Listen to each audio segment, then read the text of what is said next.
நான் பயப்பட மாட்டேன். படு. என்ன சொல்ல போற? என்ன சொல்ல போற? 3:40க்கு தான் போகணும். படு. சொல்லு, உங்க அப்பாட்ட சொல்லு. நீ சொல்லு, நானும் சொல்றேன்.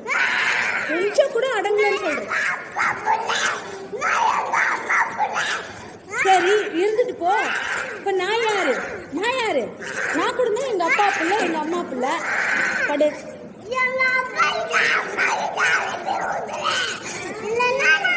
அனுப்ப முடியாது.